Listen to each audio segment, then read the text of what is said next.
Wolfpack Nation, we are back once again here for part 2 of our offense breakdown. And now we got Macon Adams joining us here. Unfortunately, we had some technical difficulties that kind of kept him on the bench on the sideline for the first part, but he was a part of it, listening in. So now we can actually have him tuning in here. So obviously we got Phillip Danford here with IPS. If you haven't checked out part 1 yet, where we broke down quarterbacks and wide receivers, really kind of what's the ceiling for Devin Leary? Make sure to check that out. That is a must watch or listen, so check that one out first. But now we're going to be kind of talking more about the running backs, tight ends, and the offensive line.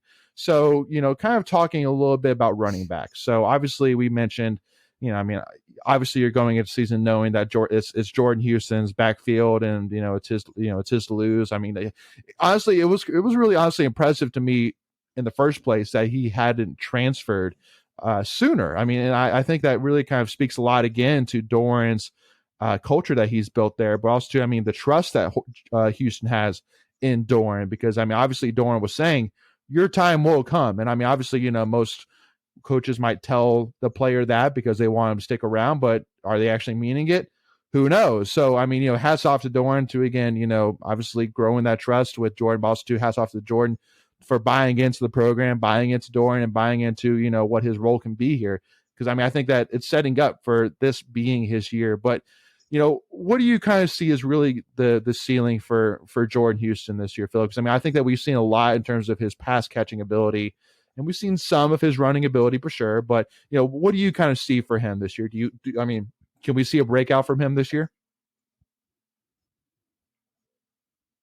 Yeah, I very much think the potential's there to have, I always think they're going to split up the carries.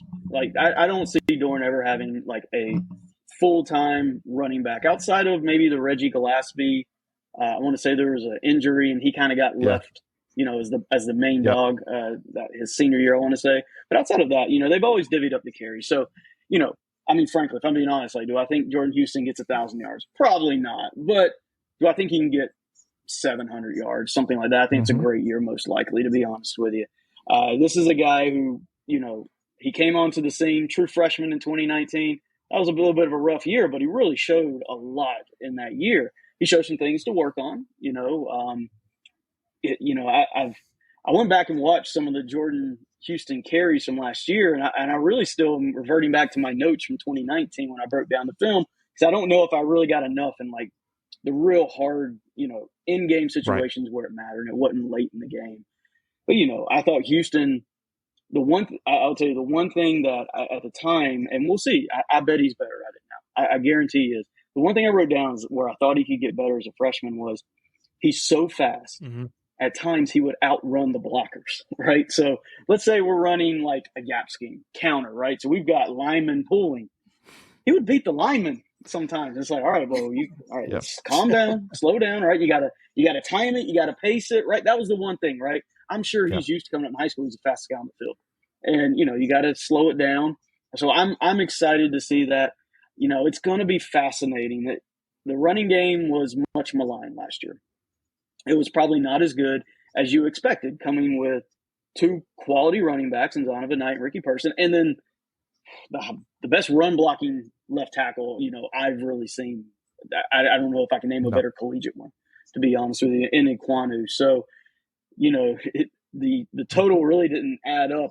So how do they get better this year? And so it's going to be fascinating, from my standpoint of, do they change up the running game a little bit? So what I mean by that is last year we were predominantly a wide zone team, right? They typically run wide zone. And now not as much as they did, prior to Beck, but Beck still runs wide zone mostly. They mixed in about 50 snaps of running counter and gap scheme. But I thought last year, Zonovan Knight was a much better wide zone runner. And I thought Ricky Person was a better gap scheme runner. And at times, I will tell you, I thought maybe when they were in, what they were running didn't quite match their skill sets. So I'm fascinated to see, what do we think the skill set of a Jordan Houston is, right? And maybe you guys, you can chime in here. Let me kind of explain to you what I look at when I'm kind of breaking down. I think a wide zone runner of a guy, I'm thinking vision, I'm thinking decision-making and burst, right? Because you hear a one-cut runner, right? You hear that all the time when talking football, one-cut runner. Because wide zone says, all right, you're going to aim at the ghost tight end or the tight end's butt. That's your aiming point. Right. Once you get at least 3 steps down, if you have a crease to your left, you're reading the linebackers and the flow, and you're reading the leverage of your blocks. You've got to have the vision, the decision making, and then you've got to go. That's where the burst comes in, right? Do we think that's Jordan Houston? I mean, I kind of think that is. And if it is, he probably will have a good year, because I don't imagine State's going to change things up dramatically. No. But, I think when you talk gap scheme, so let's talk, what are the qualities of a gap scheme runner? Well, it's being patient, waiting on your guys to get there, because you're not necessarily picking your hole in a gap scheme. It's already kind of a predefined hole, because you have guys pulling and they're kind of sealing you an alley. And now you're going to have to make usually one guy miss when you're in gap schemes. So does he have the patience? Can he hit that hole and make a guy miss? That's the way I kind of look at these two different run families. And what do we think they can do?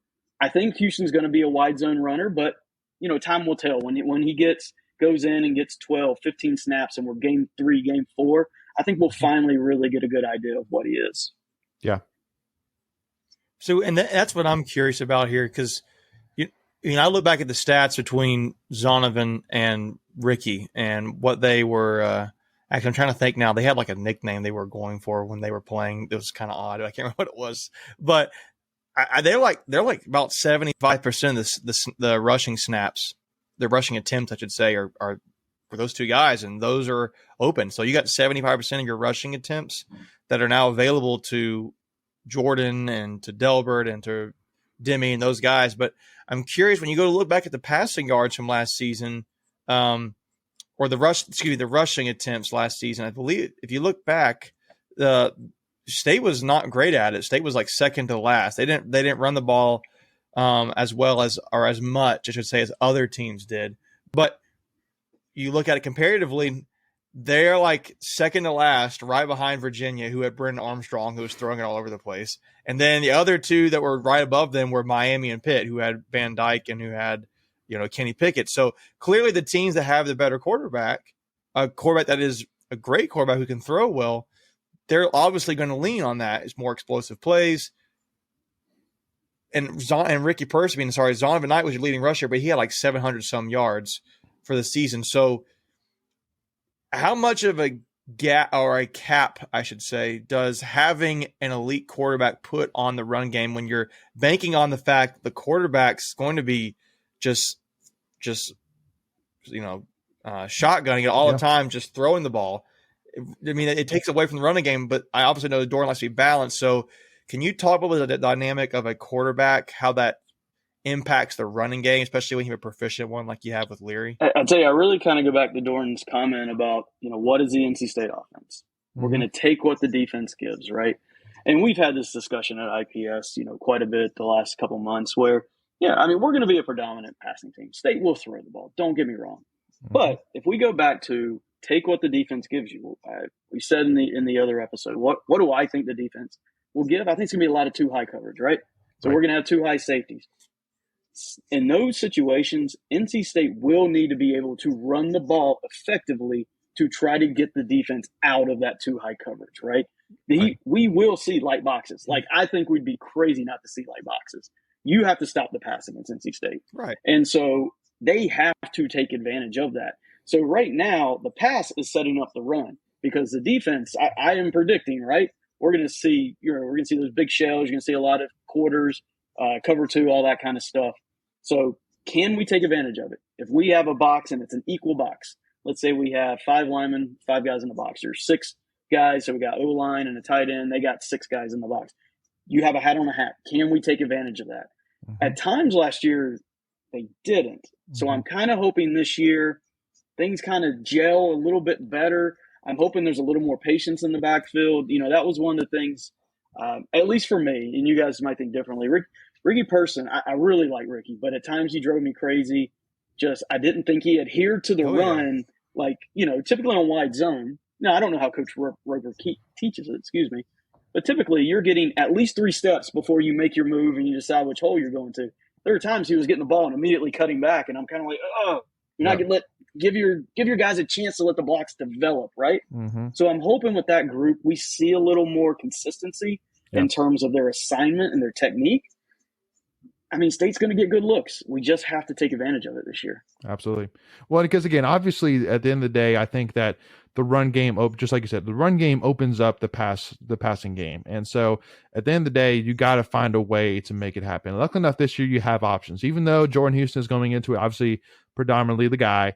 I think again, there's a ton of hype around Demi Sumo. There's a ton of Delbert Mims is a guy I think that can give you a lot, and there's obviously a young talent Michael Allen. That's like somebody just give us something, and also too because I know last season that we were that there was a stat kind of getting shared around talking about Devin Leary in the play action, how he's a very good quarterback with the play action. And obviously, I think that's some that you want to offer. Like you don't want to be running a play action play, and defense like, you're not handing the ball off. Get out of here. Like, I know what's coming here. And then you're basically setting up with that the defense knows exactly what's coming. So, that's why, I mean, to me, it's kind of a double shot in my head because obviously with any game, with any sport, you want the ball to be in your best player's hands, period. Like that's what you want, whether it's basketball, whether it's soccer, whether it's volleyball, you want the ball to be in your best player's hands. And obviously our best player on the field is more likely going to be Devin Leary. And so it's going to be our Devin Leary. I was going to say, well, you don't really in soccer want the ball in the best player's hands. You want it at feet, right? Well, I mean, I'm like, basically saying like, he's the guy that's making the plays. He's the guy I'm talking more than just handing the ball. If I'm talking a guy that was actually taking the play into his own hands. So, yeah, that's kind of really my breakdown of it. But I mean, really talking about kind of Demi Sumo, really, and Delbert Mims, I think that the report from camp is that those are two guys kind of competing for the backup spot. What do you kind of see from Demi Sumo? Because again, I mean, obviously there's, every player, every person is talking about, the hype that Demi Sumo is getting. But I mean, what do you kind of see from this little amount of film that I'm sure you probably have on Demi Sumo, that, can kind of give us kind of some insight in terms of why he's getting so much hype as he is. Yeah, I'll tell you behind the scenes, we've heard, some big talk about Demi, right? Yeah. And so I'm excited to finally see it, in action. I think the most we got was the spring game so far, really getting a sense of what he can do. I mean, the guy's got size, he's got speed, he's got wiggle. I've heard good things about him breaking ankles in practice. I mean, and so Jordan Houston can do it too, but a little bigger size than Sumo, and if he's that full package, can he? There's a lot to see, right? There's more than just running the ball, right? Is he going to be a pass protector, right? State likes to leave running backs in pass protection. They were not a team last year that the running backs didn't get vertical. A lot of times if they got the ball, it was a screen or it was a check, and if there's nobody coming, pocket's good, then they check release, right? They get out into the flat for a check down. Yeah. So, but can he do that? Ricky Person was excellent with him. Zonovan Knight needed a little bit of work in that field. Let's be honest about that. So, he seems to physically have the full package, right? And that's why people are so excited. He has what looks to be an excellent build and speed, and he's got juice and he's got wiggle. Can he put it together? When he gets up to the line and, he's got to say, all right, I've got two backers over here. Which one comes, right? I need to know. He needs to know what his tackle is going to do so he can work inside or outside. I mean, right. So he's got to really, truly understand the protection packages. That will be the interesting part. Does he know it? Or if he's in there, is that a tell? Mm-hmm. And they're saying, we're not going to throw the ball. We like this kid. We think he's got great, running ability. When he's in, we're going to run the ball, and we're going to let somebody else do the pass protection, right? You want to stay away from that kind of one-dimensional player. You want two-way guys, right? And that's what I'm hoping he is, because it seems like there's a ton of potential. Absolutely. Before we continue, I want to take a quick second to tell you about our sponsor, Flightland's Jessup Insurance Group, that has your whole world covered, with agents in 5 offices throughout eastern North Carolina to help you decide how much coverage you need, offering policies for home and auto, recreational vehicles, commercial, crop, health, life, and employee benefits. They are able to combine options to find a comprehensive solution that works for you. Flightland's Jessup protects the things you love so you can spend less time wearing and more time enjoying them. Find them on Facebook and Instagram at Flightland's Jessup. You can also visit their webpage at www.flightlandsjessup.com. So please make sure to go and check them out. Yeah, I'm I'm curious. Like, I'm glad you brought the pass blocking. I feel like that just gets overlooked a lot of times from the average fan because you're just looking at rushing yards, what I see on the TV. But I mean, I know Jordan's not necessarily the biggest guy, and that was one of my concerns with Jordan. But Delbert, I know we just talked about Demi, but Delbert was a guy that really stood out to me as a guy who flat. And I feel like spring games, you're looking more at the individual players. Delbert was a guy who actually impressed me in the spring game.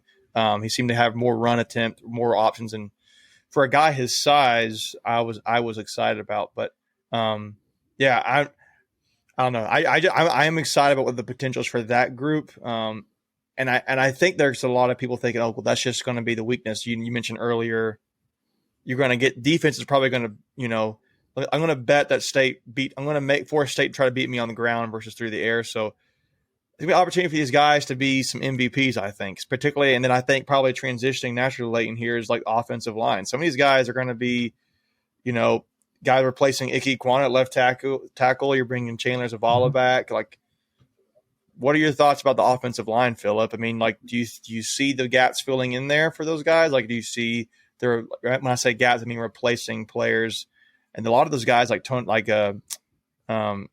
I guess Grant Gibson and Boston Zavala, McMahon, they're coming back, and those guys have a lot of experience to be really valuable. Yeah, I mean, you've got a lot of snaps there. Even your, right now it looks like maybe the swing tackle is going to be Tim McKay, and you're going to have, I think, Easton maybe your swing guard. So you're probably going to going into game one, ECU. Anthony Belton doesn't really have a lot under his belt right now. He seems to be the clubhouse leader at left tackle. I'll be honest. It was a surprise to me at the spring game when he went out there at left tackle. I was totally anticipating Bryson Speeds to slide from right to left. I agree. And so I will say, so I spent time watching him because I was like, all right, I really don't know much about this guy. He's huge. All right. Belton is huge, right? He has the physical frame to play the position. He was a very aggressive left tackle from what I saw, right? Even pass protection. He would kind of jump set at times and really get out there on guys. He wasn't getting deep into a set and, trying to catch him. So what I mean there is, let's say you got an edge rusher and he's trying to run the hoop on you. Can you get back in that vertical set and just almost catch the guy, right? He wasn't necessarily doing that. He was jumping them before they made their move, right? He's physically there. Now, he's going to face a higher caliber pass rusher, right? So we don't fully know the picture. But he looks – I like the temperament. I like the physicality he played with. I know there were a couple snaps where there was some miscommunication on blitz pickup. Those things will get sorted out. Spring game's a great time to have that, right? So let's get it out of our system now. Let's understand why we missed that backer coming or the nickel coming and maybe he didn't slide out far enough, all that kind of stuff. So I like the potential. Grant Gibson coming back was a massive piece. Yes. It was a massive piece. Having that center there to direct traffic, to kind of keep everybody in line down there. Just a great person, very affable. Really like Grant Gibson. Yeah. It's going to be fascinating. There's a lot of snaps that have been taken. They have to get better. I've said this before, and it'll be interesting. All these guys are almost a year older. The lines that I felt gave them trouble were the big lines. I always felt they struggled with size up front. That's why going back years, like when we do pregame podcasts, when I was looking at a team heading into a game and I looked at that defensive line and I saw, 320 pounders, like I will tell you, I've always felt going into the Miami game, State was going to struggle to run the ball because those nose tackles were huge. I'm hoping we're a little bit better now, maybe a little bit stronger, maybe a little better technique perspective to kind of handle those fronts. Because I do think State's going to see more of those. You're going to see more three down lines. You're going to have big nose tackles. So, I'm hoping we're a little better from that point. Yeah. Last point I'll say is it's going to be fascinating from a run game perspective. We talked, they're predominantly zone team from a run game perspective. But in the spring game, right, Tim Beck, now, maybe you guys correct me. Maybe I'm wrong. Did Tim Beck call plays at all? Who called plays during the spring game, especially for the red team, I want to say? Oh, I don't know. I'd never heard any Do you know you're asking to see if we're getting right? No, I don't. And the reason I'm saying is because in the spring game, they ran a lot more counter where they were pulling guys, and they particularly liked to pull Dylan McMahon. Like, he is their favorite Yes. guy to pull. So I will tell you this, pay attention. When he is left guard, they typically like to pull and they'll run counter to the right because they like to pull him the other way. Now, it looked like practice one the other day, he was the right guard. So where are you going to assume when Really? we run counter this year, where were you going to run? So you had Zavala on the Probably left? going to run to the left, right? So they had Zavala on the left? Yeah, so I want to say the starting five at the first practice was Belton, Zavala, Gibson, McMahon, and Spees. Yeah, I want to say that was the ones, at least in the media portion of practice the other day, right? That's kind of what was described to us. So, pay attention to that. Yeah, are they going to run more counter? Was the spring game just a complete fluke? Right. And they're not going to run it at the proportion they did.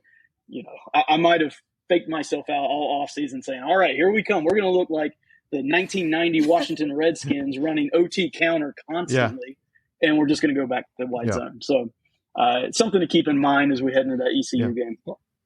I got a question here. I'm thinking about this too, because obviously you lose Icky, and it sounds like there's a lot of confidence in Belton, and if not him, then Spees or McKay or somebody who play that tackle spot to back him up. But State loved running the left last year. That was the stereotype.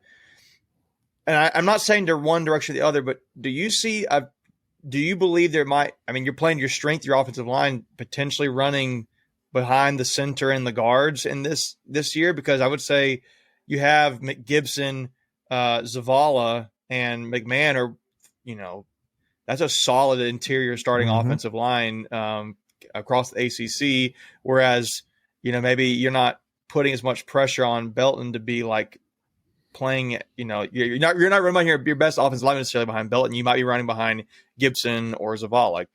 What are your thoughts on that? I mean, you might see more inside zone. Split zone is a variation of inside zone. State really likes to run split zone in short yardage situations. Where, if you're not familiar with it, right? So you maybe let's say they're running inside zone, right? So everybody's working up and to the right, except for that tight end working back across them, and he's taking that left edge, right? And what it does is it kind of creates a crease. Now, so that's something they like to run, particularly in short yardage. They like split zone. So, yeah, absolutely. If they feel the strength is right up the middle, this could be an inside zone team. Or, I will tell you, they're towards late in the year, they started running a run concept. You see more in the NFL called duo. And it's really power without the puller is how people describe it. But you want to talk about big bodies, double teams. If they really like the interior, that might be something they go to. You might incorporating more duo into it, right? And these are interior runs. I know sometimes, right, you're up in the stands, fans are like, why don't we just run into the line? Why do we just run into the middle, right? But there are some really big positives to doing that. You have to do that to some extent. And the other thing I'll bring up is I'm going to be fascinated to see. My favorite run from last year was the crack toss, where, they would block down and typically they pull Icky out and around. There were some really big runs. They brought it out against Clemson, I want to say. And then Wake Forest, they had a couple bigs. Now, running it with Ekwonu, gold, baby. It's gold because he's a monster out in the open field. Huge guy, can run. Those are all the highlight plays for Ekwonu on draft day or whatever. So will we see that this year, right? Was that kind of Icky's a special kid. This is what we're going to do. Or do we see a Belton, right? Or do they run it more to the right? Because they had a couple reps to the right, but it was almost dominantly, behind Ekwonu to the left. Anthony Belton, he was on my list for potential breakout players. I think that he's going to handle that Icky spot very well. With his, you said, his size. His size is insane. That man is huge. Yeah. So I think he's definitely going to step up in that position. Yeah. Well, in the spring game, sorry, real quick, talking about his size. His arms, I mean, you could just tell. I want to say there was a rep against Trevally Price, right, where the defensive lineman will do what's called a long arm technique, right? And they're going to take one arm and they're going to get it into the chest of that offensive lineman, right? And they use one arm because you turn your shoulders and you can get your arm out even further than with two hands, right? But Belton was so big, his arms just grabbed him right back, and the long arm did nothing to him. Because his arms are just so much longer, even when, I want to say it was Trevally Price, even when he got his shoulders turned into it, it didn't matter. And so, I mean, I saw a play like that, and I'm like, wow. I mean, the stature of a kid like Belton, I mean, just stands out. And for reference, I looked it up while we were talking. He's the biggest offensive lineman on the team. It looks like right now he's 6'6", 330. Yeah. So, big dude. And he doesn't look like he carries the 330 in a bad weight No. either. So well, and so one thing which I want to ask you too, since you do break it down so much film as you do, before we kind of wrap up, talking about the tight end, slash Trent Banks a little bit, is obviously I think one play call that got a ton of hate or criticism from state fans in particular was the wide receiver screens, tosses to Thayer Thomas, Emeka, whatever it was on the outside, and third and 25. Well, and I mean, so did you see more there? Like, could you kind of give us some insight in terms of, because obviously Tim Beck loves that play call. He does it a lot. He does it multiple times a game. And so, do you see there, like, can you give us state fans a little bit of insight in terms of what that really benefits, in terms of for the long term of kind of scheming out the rest of the game or what you can get offensively? Yeah, so I will tell you, a lot of times those are RPOs. And so, if you're not familiar with the RPO term, which has really become kind of in vogue, I should say, the last few years, right? It's a run pass option. So what we're seeing here, and, this, I can remember one in particular against Mississippi State, down at the goal line. I want to say it was like third down. Leary throws it out there.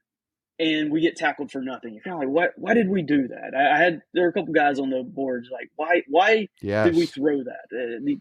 People get frustrated when it doesn't work. But what's happening there, right? So the RPO is basic counting, and at least how they're working this play.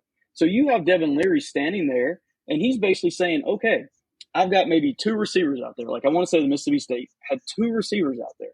Well, there's only one guy, and maybe one guy is apexing, he's closer to the line, or maybe you have 2-on-2 and you feel good about it. But let's say all he's doing is saying, do we have numbers in the box or do we have numbers out wide, right?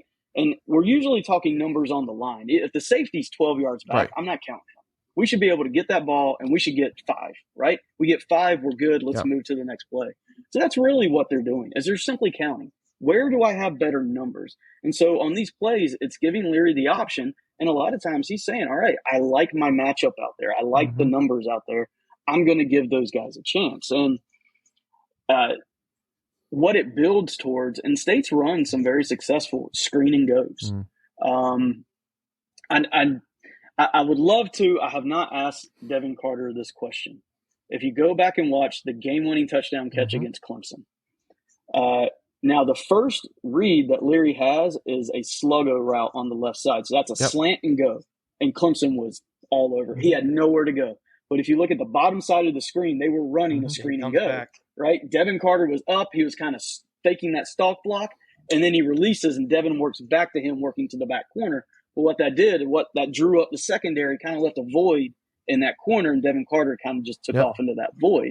So it wasn't the first read, if I'm seeing that play right, but they kind of went back to it. And so the one thing I'll tell you guys, I'm working right now. I've been watching a lot of film on Western Kentucky because their offensive coordinator, Zach Kittley, is the new offensive coordinator at Texas Tech.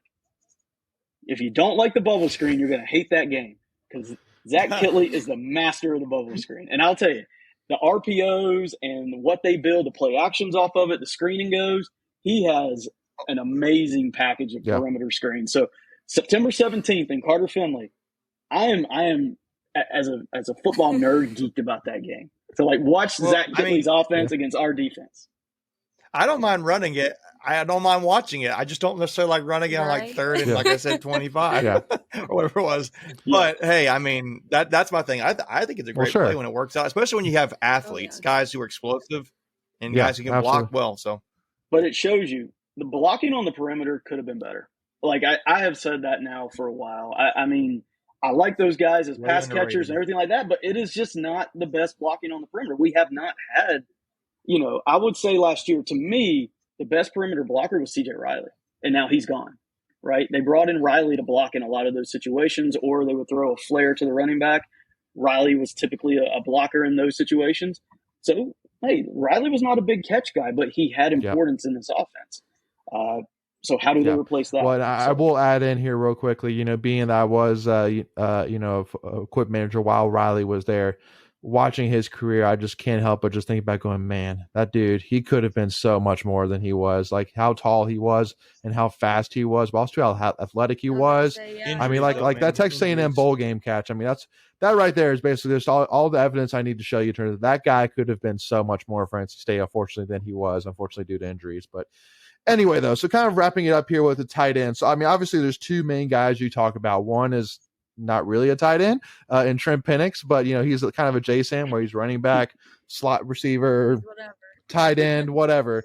And but I mean that's another guy that I honestly was impressed. I honestly expected him to transfer sooner than he was, but then obviously last year he broke out. I mean was amazing. So like a couple of plays, obviously the Louisville touchdown and then the Florida State touchdown are two plays I think of that. I mean, you saw that explosiveness I think that Doran has been waiting for. And so can you kind of talk to me a little bit more in terms of what did you kind of see from Penix in terms of how was he set up to be successful last year, to have the few breakout plays like he did? And do you see Tim Beck maybe using him a little bit more in some different ways or kind of some more of the same? I mean, I think you can get really creative with him. The one thing I would start adding more pop passes to him, really more in the interior of the defense. So I mean, think back to some of his big plays. A lot of them were based off him kind of aligning off, so he's off the line, and it's basically run looks that he's faking a block. So let's say, for example, a slide route where he's it looks like split zone, he's working across, and then he kind of dekes that lineman and gets out to the flat. He had some big catches. I know there was a big one, I want to say first quarter Wake Forest, where he did that. And then he had the big one against Louisville, right? Now, that was maybe the year before that I'm thinking of, right? But that's them kind of getting out, faking that sweep. He's faking that block, and then he breaks out. So, that's really where he's been at his best and where they've hit him is it's playing the run, the pass off the run, I should say. Now, it's going to be fascinating. From the tight end perspective, who was our best run blocker last year? I mean, I think it's fair to say it was Parham. Yes. Parham was our best pass blocker. And, State is predominantly an 11 personnel team. So typically it's one tight end at a time. I did think at times last year you could tell when they were going to run or throw based on which tight end was in the game in certain situations. So now this year, the one thing we have to watch, right, our Tootle. I know Tootle, one of the things they talked about putting on weight, putting on muscle and stuff like that, because we're going to need those guys to be, and I'm not saying they're bad, don't get me wrong, but we need them to be better two-way players. Yeah. It can't be all pass, right? They have to be able to stick their nose in there and seal a defensive end, to block down on inside zone. They're going to have to be able to do those things. And so, to be honest with you, that's kind of what I'm looking for, early in the season for our progression at that position. Are these now true two-way players, or do we really just have pass catchers lining up? I love it. I think that wraps up nicely again, because I think that we all know what Tootle can do in terms of catching the ball. I think that he's a guy, I mean, for as young as he is, I think that he has definitely a bright future ahead of him in terms of catching the football for sure. I think that, just like you said, if you can add that second way in terms of being a respectable run blocker, then, I mean, the sky's the limit for him, honestly. Because, I mean, I think Shannon Sharp of the NFL said it best, if you want to make a lot of money in the NFL,